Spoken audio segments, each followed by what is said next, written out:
Merhaba Coğrafya Durağı kanalı takipçileri ve izleyicileri. Bugün sizi bir zamanlar dünyanın en korkulan, en tehlikeli olarak anılan ama bugün küllerinden yeniden doğmuş bir ülkeye götürüyorum. İki okyanusun sularıyla yıkanan, dağları bulutlara değen, ormanları her renkten canlıyla dolup taşan bir topraktan söz ediyoruz. Bu, korkunun nasıl umuda dönüştüğünün hikayesi, Kolombiya'nın hikayesi. Bu yolculukta hem gözünüzü kamaştıracak manzaralar hem de yüreğinizi burkacak anılar olacak. 5 renge boyanan bir nehir, gökyüzüne uzanan palmiyeler ve nehirlere yayılmış koca su aygırları göreceğiz. Bir şehrin nasıl dünyanın en tehlikeli yerinden umut dolu bir yere dönüştüğüne birlikte tanık olacağız. Hazırsanız bu uzun ve şaşırtıcı yolculuğa hemen başlayalım.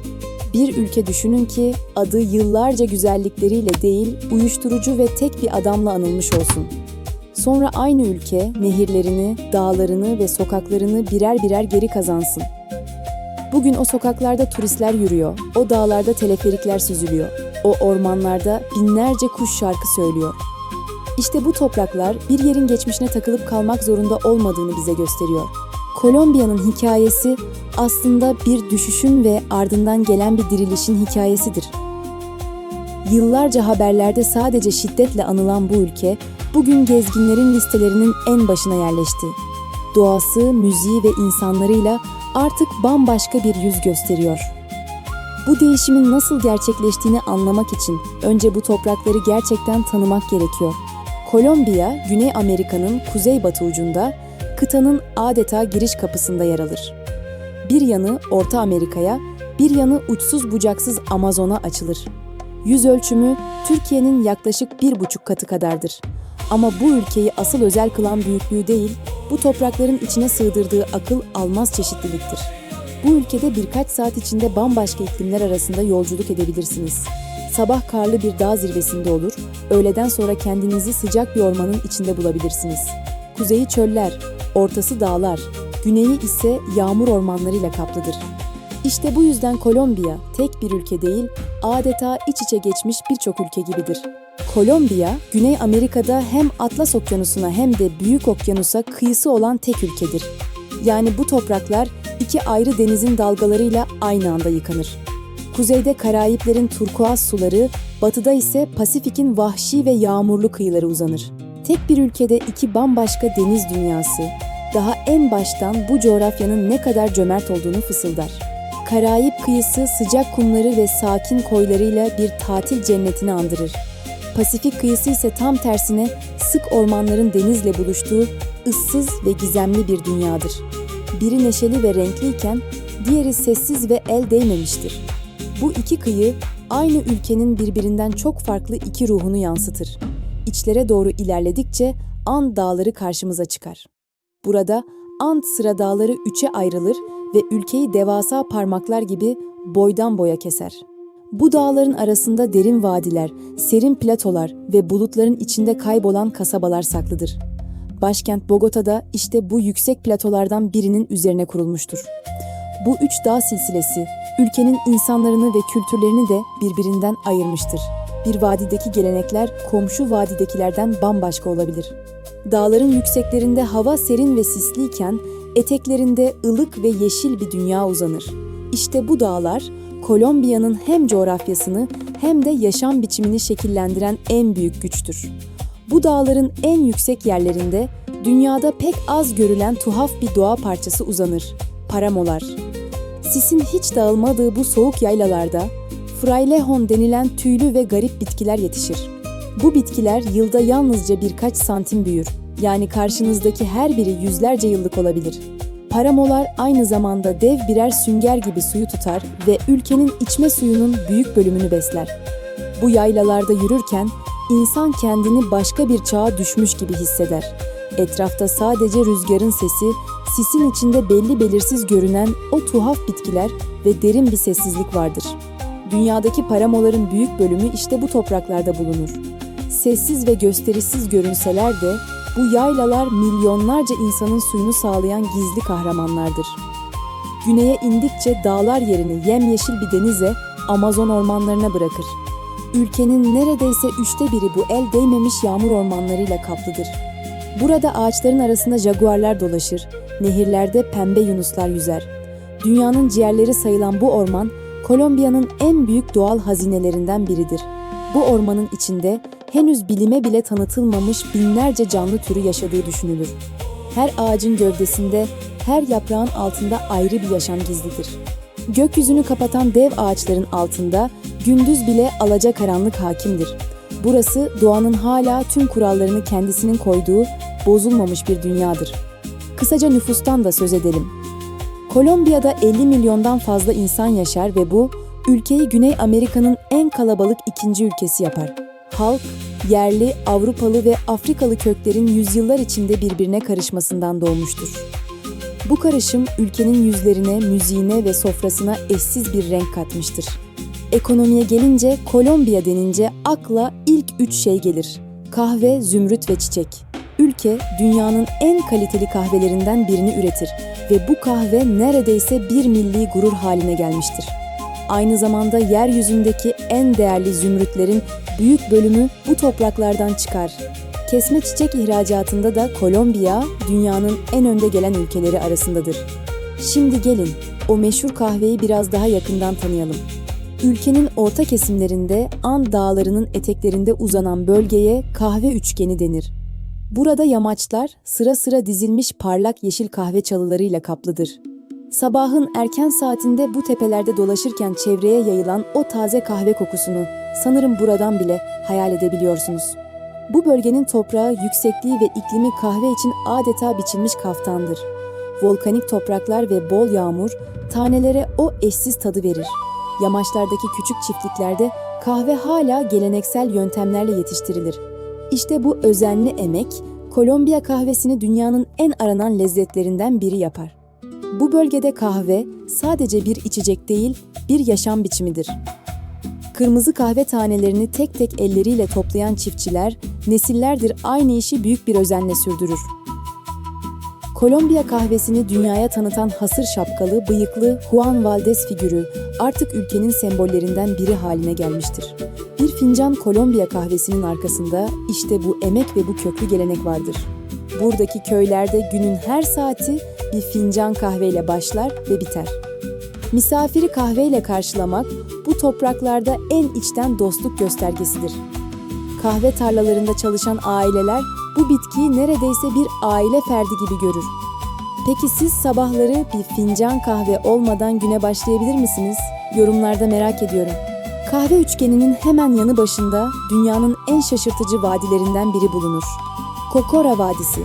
Burada gökyüzüne doğru uzanan ince ve upuzun palmiyeler büyür. Kolombiya'nın milli ağacı olan bu mum palmiyeleri 60 metreye kadar boylanarak dünyanın en uzun palmiyeleri arasına girer. Yemyeşil tepelerin üzerinde tek tek yükselen bu dev ağaçlar insana başka bir gezegende dolaşıyormuş hissi verir. Sabah sisi tepelerin arasında gezindiğinde palmiyeler bulutların içinden fırlamış gibi görünür.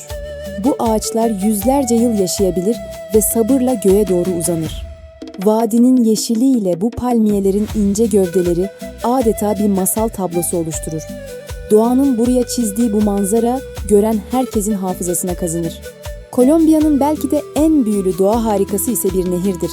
Caño Cristales. Bu nehre cennetten kaçan ırmak ya da 5 renkli nehir denir. Yılın belli aylarında suyun altındaki özel bir bitki çiçek açar ve nehir kırmızı, sarı, yeşil, mavi ve siyah renklere bürünür. Akan suyun adeta ipek bir gökkuşağına dönüştüğü bu manzara dünyada başka hiçbir yerde görülmez. Bu renk cümbüşü yılın yalnızca birkaç ayında ortaya çıkar, sonra yeniden kaybolur. Yani bu nehri tüm ihtişamıyla görmek için tam doğru zamanda orada olmak gerekir. Suyun berraklığı o kadar fazladır ki dibindeki her taş net bir şekilde seçilir. Doğanın bu kısa süreli gösterisi sabredip gelenleri asla hayal kırıklığına uğratmaz. Bir an için gözlerinizi kapatın ve kendinizi bu nehrin kıyısında hayal edin. Ayaklarınızın dibinden gökkuşağı renginde bir su akıyor, çevrede sizden başka hiç kimse yok. Böyle bir manzarayla karşılaşsanız içinizden geçen ilk şey ne olurdu? Cevabınızı yorumlara yazmayı unutmayın. Gerçekten merak ediyorum. Bazen doğa insanın kelimelerini elinden alır ve onu sadece susup izlemeye bırakır. İşte Canyo Cristales de tam olarak böyle bir yerdir. Bu topraklar, güzelliğin bazen ne kadar sade ve saf olabileceğini hatırlatır. Şimdi bu renkli sulardan ayrılıp bambaşka bir manzaraya, çölün kızıl topraklarına doğru yola çıkıyoruz. Renkli nehirlerden sonra sizi bambaşka bir yere götürüyorum. Tatacoa Çölü. Aslında gerçek bir çöl değil, kuraklıkla şekillenmiş kırmızı ve gri topraklardan oluşan bir kuru orman alanıdır. Gündüzleri toprağın kızıl çatlakları arasında yürür, geceleri ise başınızı kaldırıp gökyüzüne bakarsınız. Işık kirliliğinin neredeyse hiç olmadığı bu yer, yıldızları seyretmek için dünyanın en güzel köşelerinden biridir. Gündüz vakti bu topraklar sanki başka bir gezegenin yüzeyini andırır. Rüzgarın ve yağmurun yüzyıllar boyunca yonttuğu kızıl tepeler göz alabildiğine uzanır. Gece olduğunda ise gökyüzü saymakla bitmeyecek yıldızlarla dolar. Şehirlerin ışığından uzakta Samanyolu'nu çıplak gözle görmek burada mümkündür. Kolombiya, doğal çeşitlilik söz konusu olduğunda gezegenin şampiyonları arasındadır. Dünyada en çok kuş türüne ev sahipliği yapan ülke burasıdır. Bu topraklarda 1900'den fazla kuş türü yaşar. Yani yeryüzündeki her 5 kuştan biri burada görülebilir. Sabahları ormanın derinliğinden yükselen o cıvıltıyı düşünün. Sanki yüzlerce ayrı melodi aynı anda çalıyor gibidir. Minicik ve pırıl pırıl sinek kuşlarından renkli gagalı tukanlara kadar sayısız tür bu topraklarda uçar. Kimi kuşlar o kadar nadirdir ki onları görmek için dünyanın öbür ucundan gözlemciler buraya akın eder. Her bölgenin, hatta her vadinin kendine özgü kuşları vardır. İşte bu yüzden Kolombiya, kuş meraklıları için adeta bir hazine sandığıdır. Ama bu zenginlik sadece kuşlarla sınırlı değil. Bu topraklarda binlerce kelebek türü, rengarenk zehirli kurbağalar ve sayısız orkide çeşidi bulunur. Orkide, Kolombiya'nın milli çiçeğidir ve dağ yamaçlarında binlerce farklı türü yetişir. Küçücük bir alanda bu kadar çok canlının bir araya gelmesi, doğanın bu ülkede elini hiç sıkmadığını gösterir. Ormanın zemininde parlayan o küçük kurbağalar, renkleriyle hem büyüler hem de tehlikeye karşı uyarır. Havada süzülen kelebekler ise adeta uçan birer çiçek gibidir. Orkidelerin bazıları o kadar naziktir ki yalnızca tek bir vadide yetişir. Bu topraklar hayatın ne kadar çeşitli ve yaratıcı olabileceğinin canlı bir kanıtıdır. Amazon'a bir kez daha dönelim çünkü orası hala keşfedilmeyi bekleyen bir dünya. Nehirlerin bulanık sularında pembe ırmak yunusları süzülür. Ağaçların gölgesinde jaguarlar sessizce avlanır. Yerli halklar bu ormanın içinde doğayla iç içe yüzyıllardır süren bir yaşamı sürdürür. Onlar için bu orman bir hazine değil, bizzat hayatın kendisidir. Bu ormanda gecenin sesleri gündüzünkinden bambaşkadır. Karanlık çöktüğünde binlerce böcek, kurbağa ve gece hayvanı aynı anda seslenmeye başlar. İnsan bu seslerin ortasında doğanın ne kadar canlı ve uyanık olduğunu hisseder. Sizce bu ormanda en çok hangi canlıyla karşılaşmak isterdiniz? Merak ediyorsanız yorumlarda paylaşın. Şimdi ülkenin daha az bilinen yüzüne, Pasifik kıyılarına geçiyoruz. Burası sık yağmur ormanlarının doğrudan denize kavuştuğu vahşi ve ıssız bir bölgedir. Her yıl belli aylarda kambur balinalar binlerce kilometre yol kat ederek yavrularını dünyaya getirmek için bu sıcak sulara gelir. Kıyıdan bu dev balinaların suyun üstüne sıçrayışını izlemek, ömür boyu unutulmayacak bir andır. Bu balinalar dünyanın en soğuk denizlerinden kalkıp aylarca süren bir yolculuğa çıkar. Amaçları yavrularını bu ılık ve güvenli sularda büyütmektir. Kıyıda beklerken uzaktan yükselen bir su sütunu ilk işarettir. Ardından o devasa gövde suyun üstüne yükselip geri düştüğünde bütün kıyı hayranlıkla susar. Karayiplere doğru açıldığımızda ise ülkenin uzak bir cenneti karşımıza çıkar. San Andres Adası. Burayı çevreleyen deniz, tonu her metrede değiştiği için 7 renkli deniz olarak anılır. Turkuazdan laciverte uzanan bu sular dünyanın en berrak denizlerinden biridir. Adayı çevreleyen mercan resifleri ise renk renk balıklarla dolu, apayrı bir dünyadır. Suyun sığ olduğu yerlerde deniz açık yeşile, derinleştikçe koyu maviye döner. Bu yüzden yukarıdan bakıldığında deniz birbirine karışan renklerden oluşan bir tablo gibi görünür. Adanın kendine has bir müziği, mutfağı ve sıcak bir insanı vardır. Karayiplerin bu küçük incisi Anakara'nın telaşından bambaşka, huzurlu bir dünya sunar. Şimdi Anakara'ya, Karayip kıyısındaki tarihe dönüyoruz. Burada sıcak rüzgarlar, palmiyeler ve renk renk boyanmış evler bizi karşılar. Bu kıyının incisi ise yüzyıllar öncesinden kalma bir şehirdir, Cartagena. Bu liman bugün hala ilk günkü büyüsünü koruyan devasa bir açık hava müzesi gibidir. Şehrin sokaklarında yürürken her köşeden ayrı bir renk ve ayrı bir hikaye çıkar karşınıza. Sarı, mavi ve pembe boyalı evlerin balkonlarından çiçekler sarkar. Meydanlarda müzik çalınır, sokak satıcıları taze meyve suları satar. Cartagena, geçmişle bugünün iç içe yaşadığı hep hareketli bir şehirdir. Cartagena, bir zamanlar İspanyol İmparatorluğu'nun en önemli limanlarından biriydi. Yeni dünyadan toplanan altın ve gümüş Avrupa'ya buradan gönderiliyordu. Bu yüzden şehir, korsanların sürekli saldırısına uğradı.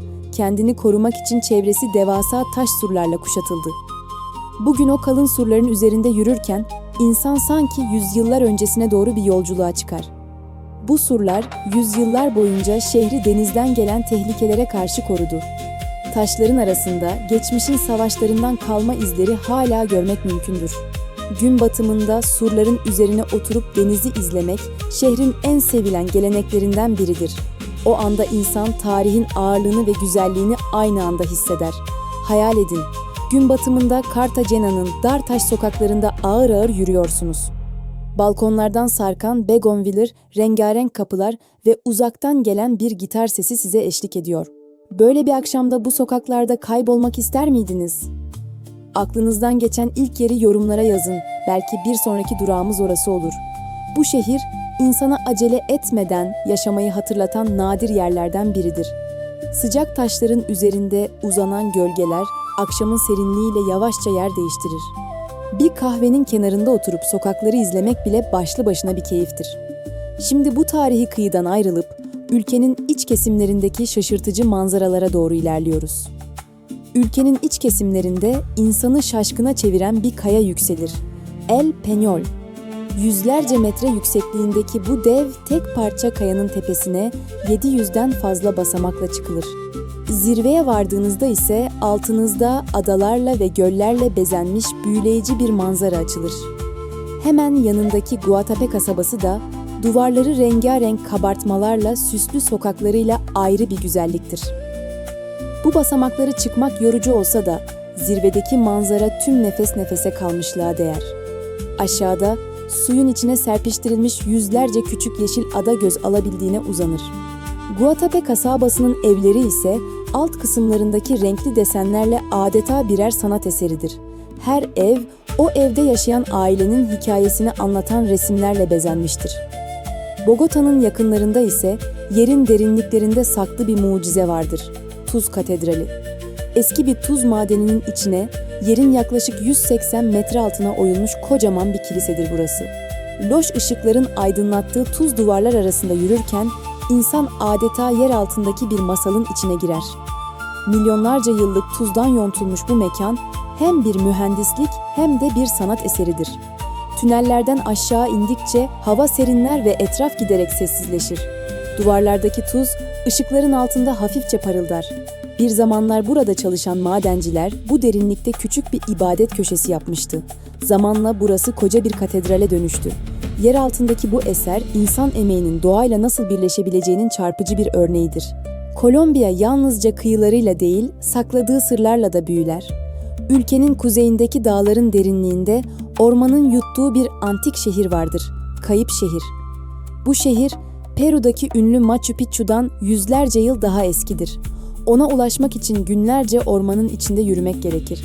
Ama varıldığında karşılaşılan o taş teraslar bütün yorgunluğu unutturur. Bu şehir, yüzyıllar boyunca ormanın içinde unutulmuş, gizli kalmıştır. Yosun tutmuş taş basamaklar ve yuvarlak teraslar, bir zamanlar burada kalabalık bir yaşam olduğunu fısıldar. Oraya ulaşmak için nehirleri geçmek, dik yamaçlara tırmanmak gerekir. Ama zirveye varıp bulutların arasından o taş terasları görünce insan zamanda geriye gitmiş gibi hisseder. Bu dağlarda modern dünyaya neredeyse hiç karışmadan yaşayan bir halk vardır, Kogiler.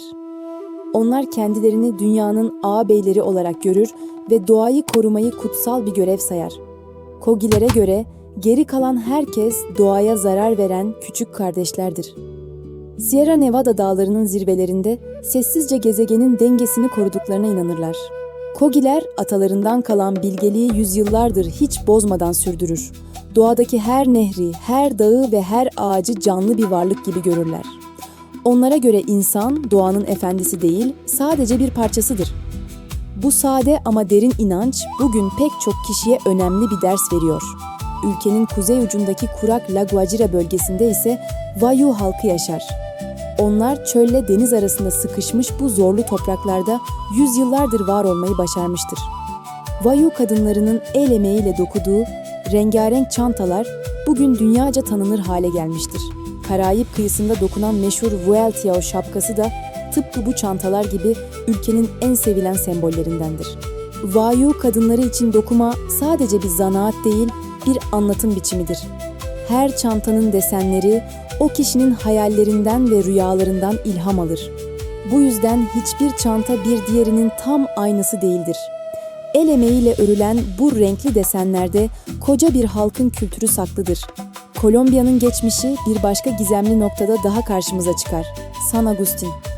Burada yüzlerce yıl önce yontulmuş dev taş heykeller toprağın içinden yükselir.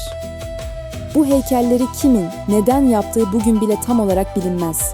Tanrıları mı, savaşçıları mı, yoksa atalarını mı temsil ettiklerini, sessizce duran o taş yüzler asla açık etmez. Bu heykellerin bazıları güler yüzlü, bazıları ise ürkütücü ifadelerle bakar. Onları yapan halk, geride hiçbir yazılı iz bırakmadan tarihten silinip gitmiştir.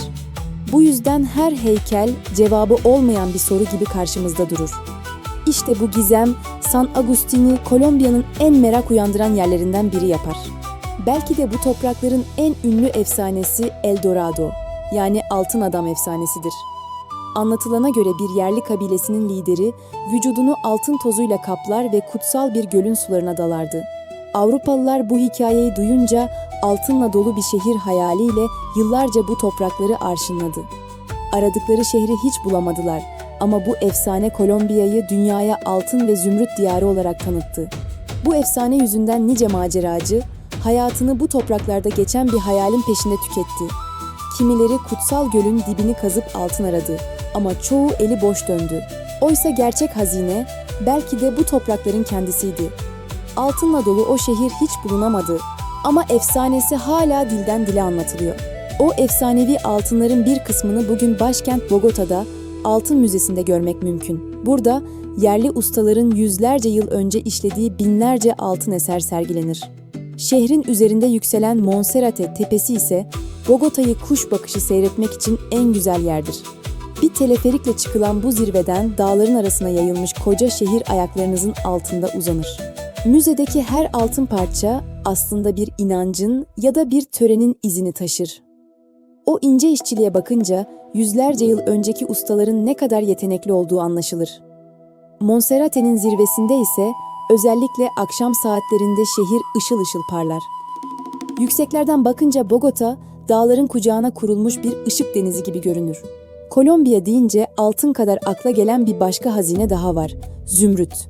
Ülkenin dağlarındaki madenlerden dünyanın en yeşil ve en berrak zümrütleri çıkarılır. Bu taşların rengi o kadar canlıdır ki, uzmanlar en iyilerini yeşil ateş diye tarif eder. Yüzyıllardır bu topraklar, gezegenin en değerli zümrütlerinin kaynağı olarak bilinir.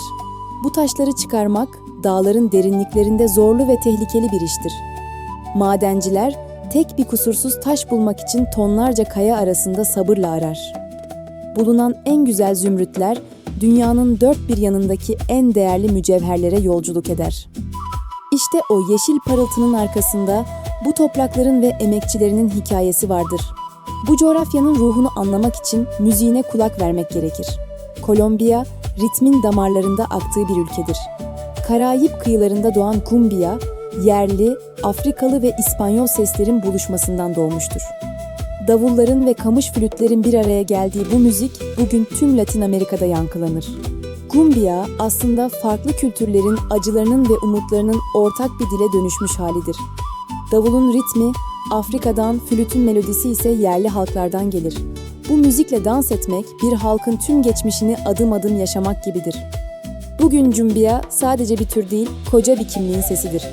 Bir diğer önemli ritim ise akordiyonun başrolde olduğu vallenato'dur. Bu müzik türü eskiden köyden köye haber taşıyan gezgin şarkıcıların hikayelerinden doğmuştur. Ünlü yazar Gabriel García Márquez, en bilinen romanını uzun bir vallenato şarkısı gibi gördüğünü söylerdi. Yani bu topraklarda müzik ve edebiyat aslında aynı nehrin iki koludur. Eskiden bu şarkıcılar bir köyden diğerine giderken duyduklarını şarkıya dökerdi. Böylece haberler, aşk hikayeleri ve efsaneler ezgilerle yayılırdı. Akordiyonun sesi bu anlatıların en sadık yol arkadaşıydı. Bugün bile vallenato dinleyen biri aslında eski bir hikayeyi dinliyor demektir. Eğer dansın kalbini görmek isterseniz Caali şehrine gitmeniz gerekir. Burası dünyanın salsa başkenti olarak bilinir. Şehrin sokaklarında, kulüplerinde, hatta evlerin salonlarında insanlar durmadan dans eder. Caali'de salsa bir eğlence değil, neredeyse nefes almak kadar doğal bir yaşam biçimidir. Bu şehirde çocuklar daha yürümeyi öğrenirken dans etmeyi de öğrenir.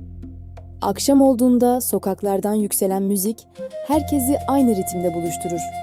Salsa okulları dünyanın dört bir yanından öğrenci çeker. Caali'de bir gece geçiren herkes ister istemez o coşkuya kapılır. Kolombiya müziği bugün sadece kendi topraklarında değil, tüm dünyada çalıyor. Karayip kıyısındaki Barranquilla şehrinde doğan Shakira, bu ülkenin sesini gezegenin dört bir yanına taşıdı. Onun şarkılarında doğduğu toprakların ritmini ve enerjisini duymak mümkündür. Böylece asırlık gelenekler, modern pop müziğin içinde yeni bir hayat bulmuştur. Bugün Kolombiyalı sanatçılar, dünya müzik listelerinin en üst sıralarında yer alıyor. Ülkenin geleneksel ritimleri, modern melodilerle harmanlanarak yeni bir tarz yaratıyor. Böylece dünya, Kolombiya'yı artık sadece geçmişiyle değil, canlı ve genç müziğiyle de tanıyor. Bu da o dönüşümün kültür alanındaki en güzel yansımalarından biri. Müzik ve dans, yılda bir kez aynı şehirde doruğa ulaşır. Barranquilla Karnavalı. Bu karnaval, dünyanın en büyük sokak şenliklerinden biri olarak kabul edilir. Günlerce süren bu kutlamada sokaklar, renkli kostümler, dev maskeler ve coşkulu danslarla dolup taşar. O günlerde koca şehir sanki tek bir kalp gibi aynı ritimde atar. Karnaval boyunca insanlar günlük hayatın tüm yükünü bir kenara bırakır. Yaşlısı genci, herkes aynı sokakta omuz omuza dans eder. Kostümler aylar önceden hazırlanır, her biri ayrı bir emek ve ayrı bir hikaye taşır. Bu şenlik, bir halkın yaşama sevincini en yüksek sesle haykırdığı andır. Şimdi bir an için kendinizi o kalabalığın tam ortasında düşünün. Etrafınızda binlerce insan dans ediyor, davulların sesi göğsünüzde yankılanıyor. Siz olsanız bu coşkuya kapılıp dansa katılır mıydınız? Yoksa kenardan izlemeyi mi tercih ederdiniz? Bu sorunun cevabını da yorumlarda görmek isterim. Bazen bir topluluğun neşesi o kadar güçlüdür ki insanı içine çekiverir. İşte bu karnaval da tam olarak böyle bir enerji taşır. Belki de en çekingen insan bile o ritmin ortasında kendini dans ederken bulur. Şimdi bu coşkulu sokaklardan ayrılıp ülkenin bir başka şenliğine, çiçeklerin şehrine gidiyoruz. Bir başka görkemli şenlik ise ülkenin ikinci büyük şehri Medellín'de yaşanır. Çiçek Festivali. Bu festivalin en özel anı, sırtlarında dev çiçek panoları taşıyan çiftçilerin geçit törenidir. Rengarenk binlerce çiçekle bezenmiş bu panolar, kimi zaman bir insan boyunu aşacak kadar büyüktür. Dağ köylerinden gelen bu çiftçiler, o gün bütün şehri bir çiçek bahçesine çevirir. Bu çiftçiler, çiçekçilik geleneğini nesillerdir büyük bir gururla sürdürür. Taşıdıkları her pano, haftalarca süren bir emeğin ürünüdür. Sokakları dolduran renkler ve kokular, izleyenlere adeta bir bahar bahçesi sunar. Bu festival, Medellín'in doğayla ve emekle kurduğu güzel bağın bir kutlamasıdır. Kolombiya'yı anlatırken bir ismi atlamak olmaz. Gabriel García Márquez. Bu büyük yazar, büyülü gerçekçilik denilen akımın en güçlü temsilcisidir.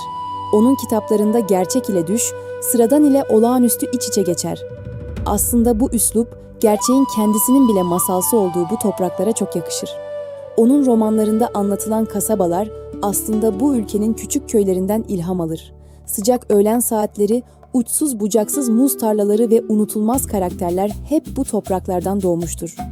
Garcia Marquez, ülkesinin ruhunu kelimelere döken bir hikaye ustasıdır. Onun kitaplarını okumak bir bakıma Kolombiya'nın içine yolculuk etmek gibidir. Ülkenin bir başka dünyaca ünlü ismi ise ressam ve heykeltıraş Fernando Botero'dur. Onun eserlerinde insanlar, hayvanlar ve nesneler hep abartılı bir biçimde yuvarlak ve tombuldur. Bu kendine özgü tarz artık dünyanın her yerinde ilk bakışta tanınır hale gelmiştir. Medellín'in meydanlarını süsleyen dev heykelleri bugün şehrin en sevilen köşelerindendir. Botero, bu tombul figürlerle hayata sıcak ve neşeli bir gözle bakmayı seçmiştir. Onun eserleri, sıradan insanları ve günlük yaşamı büyük bir sevecenlikle anlatır. Meydanlardaki heykellerine dokunmak, bu şehirde adeta bir gelenek haline gelmiştir. Böylece sanat, bu topraklarda müzelerden çıkıp sokakların bir parçası olmuştur. Bu coğrafyanın lezzetleri de en az manzarası kadar zengindir. Hemen her sofrada bulunan mısır ekmeği arepa, günün her öğününe eşlik eder.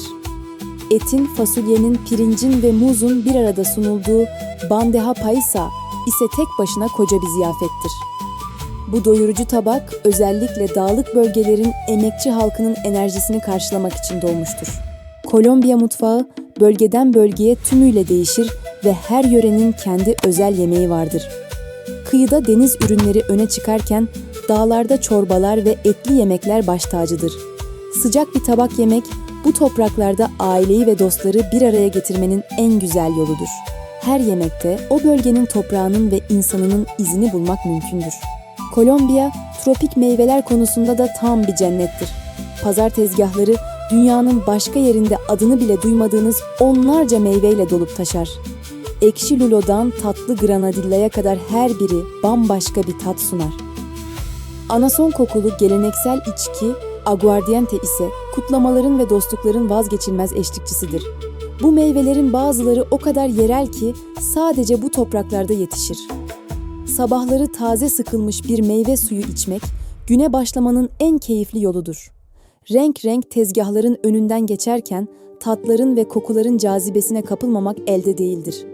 Peki bu meyvelerden hangisini denemek isterdiniz? Merak ediyorsanız yorumlara yazın. Şimdiye kadar size bir cennetten söz ettim. Ama bu cennetin çok karanlık bir dönemi de oldu. Kolombiya adı yıllarca dünya basınında güzellikleriyle değil, bir adamla ve onun yaydığı korkuyla anıldı. Bu adamın adı Pablo Escobar'dı. Onun hikayesi bu ülkenin yaşadığı en acı sınavlardan biriydi. Bu dönem ülkenin güzellikleri kadar acılarını da anlamak için mutlaka bilinmesi gerekir. Çünkü Kolombiya'nın bugünkü dönüşümü ancak o karanlık günlerin ne kadar zor olduğu bilinirse anlam kazanır. O yıllarda korku ülkenin hemen her köşesine sinmişti. Şimdi bu acı hikayenin nasıl başladığına birlikte bakalım. Escobar, geçtiğimiz yüzyılın 80'li yıllarında dünyanın en güçlü uyuşturucu kaçakçısıydı. Bir dönem Amerika'ya giren kokainin %80'inin onun elinden geçtiği söylenir. Bu kara paranın merkezi ise ülkenin ikinci büyük şehri Medellín'di. Para ve şiddetle kurduğu imparatorluk koca bir ülkeyi yıllarca esir aldı. Elindeki servet o kadar büyüktü ki bu parayı saymakta bile zorlanıyorlardı. Bu güçle hem korkutuyor hem de bazı çevrelerin desteğini satın alıyordu. Ülkenin kurumları bu devasa gücün karşısında çoğu zaman çaresiz kalıyordu. Böylece tek bir adam koca bir ülkenin kaderini eline geçirmişti. O yıllarda Medellín dünyanın en tehlikeli şehri olarak anılıyordu. Sokaklarda korku hakimdi. İnsanlar evlerinden çıkmaya bile çekiniyordu. Şiddet o kadar sıradanlaşmıştı ki şehrin adı adeta ölümle birlikte anılır olmuştu. O günlerde kimse bu şehrin bir gün yeniden umut dolu bir yere dönüşeceğine ihtimal vermiyordu. Şehrin dağ yamaçlarındaki yoksul mahalleler bu şiddetten en çok etkilenen yerlerdi. Aileler çocuklarını dışarı bırakmaya bile korkuyordu. Gece olduğunda sokaklar tümüyle boşalır, sessizliğe bir tedirginlik hakim olurdu. İşte Medellín o günlerde umudun neredeyse tükendiği bir şehirdi. Escobar'ın bu döneminden geriye kimsenin tahmin edemeyeceği kadar tuhaf bir miras kaldı. Bu adam servetinin doruğundayken kendine devasa bir çiftlik ve özel bir hayvanat bahçesi kurmuştu. Afrika'dan getirdiği fil, zürafa ve zebraların yanında 4 tane de su aygırı vardı. İşte bu 4 hayvan yıllar sonra kimsenin beklemediği bir hikayenin başlangıcı olacaktı. Hacienda Nápoles adı verilen bu çiftlik o dönemin en gösterişli yerlerinden biriydi. Escobar burada sanki bir kral gibi kendi küçük dünyasını kurmuştu. Egzotik hayvanlar, göletler ve geniş araziler bu servetin ne kadar büyük olduğunu gösteriyordu. Ama bu ihtişamın ardında ülkeye çöken bir karanlık vardı. Escobar 1993 yılında öldürüldükten sonra çiftliği terk edildi. Ama su aygırları kaçıp yakındaki nehirlere yayıldı. Avcısı olmayan bu sıcak ve bereketli topraklarda hızla çoğaldılar. Bugün sayıları 200'e yaklaşmış durumda. Böylece Afrika dışındaki en büyük su aygırı sürüsü, bir uyuşturucu baronunun mirası olarak Kolombiya nehirlerinde yüzüyor. Hatta yetkililer doğaya verdikleri zarar yüzünden bu yıl bir kısmının itlaf edilmesini bile onayladı. Bu koca hayvanlar artık bölgedeki nehirlerin ve köylerin bir parçası haline geldi. Kimi köylüler onları bir turizm cazibesi olarak görürken, kimileri de tehlikeli komşular olarak yaşıyor. Uzmanlar doğal dengeyi bozdukları için sayılarının kontrol altına alınması gerektiğini söylüyor. Bir adamın kaprisinin yıllar sonra koca bir ülkeye bu kadar tuhaf bir sorun bırakması gerçekten şaşırtıcı. Peki ya o korkuyla anılan şehir Medellín ne oldu dersiniz? İşte tam bu noktada hikaye tümüyle değişir ve bir umut öyküsüne dönüşür. Escobar'ın ölümünden sonra şehir yöneticileri, şiddetin gerçek panzehrinin yatırım, eğitim ve sanat olduğuna inandı. En yoksul ve en dışlanmış mahalleleri şehrin kalbine bağlamak için işe koyuldular. Dağ yamaçlarındaki mahallelere teleferik hatları kuruldu. Böylece bu mahalleler şehir merkezine dakikalar içinde ulaşabildi. Bir zamanlar çatışmaların yaşandığı Komuna 13 semtine yürüyen merdivenler yapıldı ve duvarlar rengarenk grafitilerle donatıldı. Bugün dünyanın en tehlikeli şehri sayılan bu yer, yenilikçiliğiyle örnek gösteriliyor. Sizce de şehirler tıpkı insanlar gibi ikinci bir şansı hak eder mi? Düşüncenizi yorumlarda paylaşın. 2 okyanus, 3 sırada, rengarenk bir nehir ve küllerinden yeniden doğan bir şehir. Kolombiya bütün bunları tek bir toprağa sığdırmayı başarmış. Bu ülke bize bir yerin geçmişindeki en karanlık günlerin bile son söz olmadığını gösteriyor. Doğası, kültürü ve insanıyla Kolombiya artık korkuyla değil umutla anılıyor. Umarım bu yolculuk sizin de bu topraklara bakışınızı biraz olsun değiştirmiştir. Bu uzun ve keyifli yolculukta bana sonuna kadar eşlik ettiğiniz için çok teşekkür ederim. Eğer bu anlatı size iyi geldiyse, kanala abone olarak ve videoyu beğenerek bir sonraki durağımızda da yanımda olabilirsiniz. Aklınızdan geçenleri ve gitmek istediğiniz yeri yorumlara yazmayı unutmayın. Yeni bir yolculukta yeniden buluşmak dileğiyle kendinize çok iyi bakın.